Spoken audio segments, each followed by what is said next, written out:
professional developers on the web at se-radio.net. SE Radio is brought to you by the IEEE Computer Society, the IEEE Software Magazine, online at computer.org/software. SE Radio has an open... Turn left toward Stanford, then turn right. SE Radio has an opening for a volunteer host to produce 5 episodes per year. To apply, please follow the instructions on our website at se-radio.net/contact. Turn right toward Stanford, then turn right. radio.net/contact.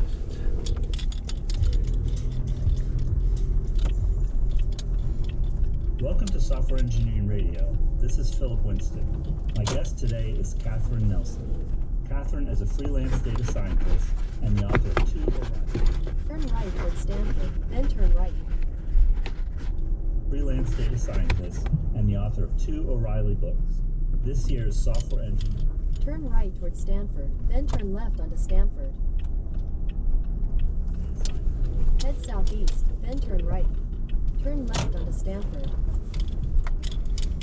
This year's Software Engineering for Data Scientists and her 2020 book, Building Machine Learning Pipelines, co-authored with Hannes Hapke. Previously, she was a principal data scientist at SAP Concur, and before that, she had a career as a geophysicist. Catherine has a PhD in geophysics. Quarter mile, turn left onto Campus Drive. Catherine has a PhD in geophysics from Durham University and a Master's of Earth Sciences from Oxford University. She is currently consulting for startups in the generative AI space. Welcome, Catherine. Thanks, Philip. It's great to be on the podcast.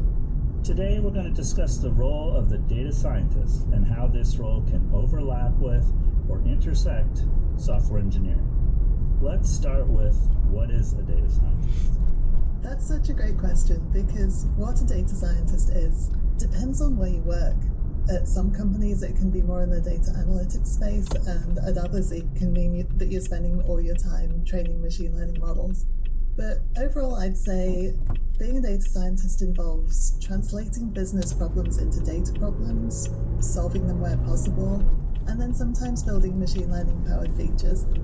So what skills does a data scientist need, either prior to getting the role? The light, turn right onto Berkeley Avenue.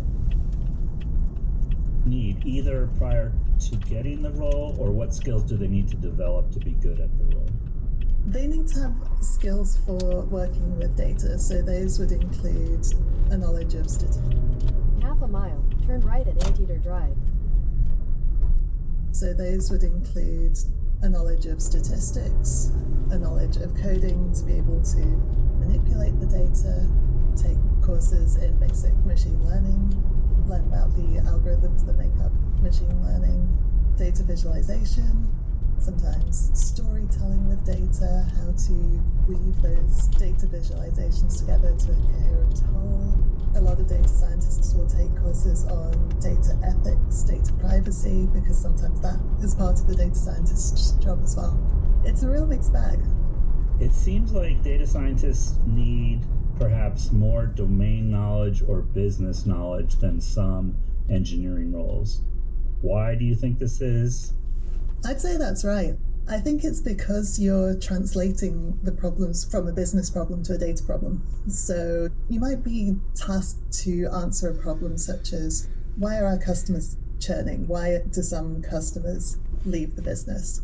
And you dig into the data to try and see what features of a company are correlated with them stopping using your product. So it might be something like the size of the business, or they might have given you feedback that has some reasons for that. So you can't really answer a problem like that without having a good sense of what the business does, what products there are, how things fit together. So yeah, I think it involves a lot more context. On a typical project, who does the data scientist have to communicate with typically? The interesting thing I've found with my data science career is I wouldn't say I have a typical project.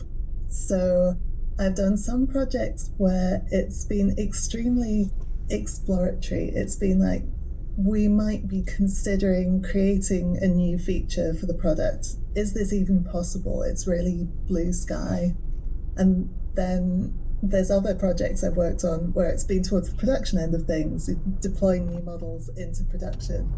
So I'm going to be working with different people depending on the type of project, but some commonalities would be the product organization and obviously engineers if it's involving building features.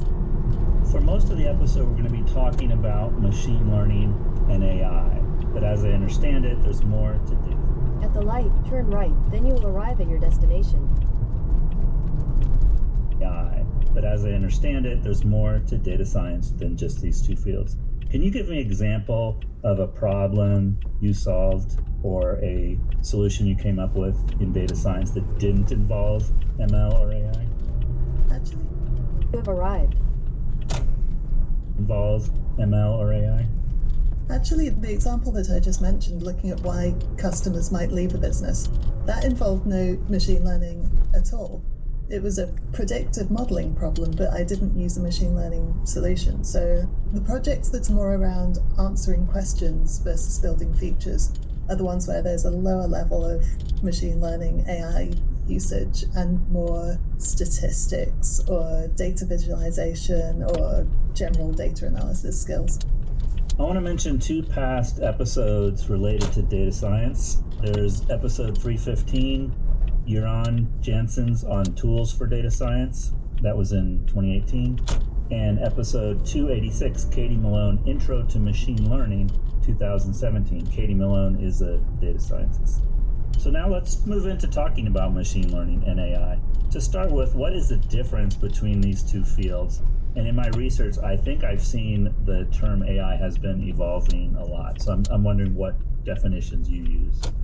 The most useful definition I've heard, and the one that I've adopted and continue to use, was from a podcast that I heard with Christopher Manning, who's a professor at Stanford University in their natural language processing. And that is that if you're dealing with machine learning, then you're training a model for one particular problem, one particular use. But an AI model can answer many problems. So you might use your AI model to power a chatbot, but you could use the same model to summarize some text or extract some information for some text.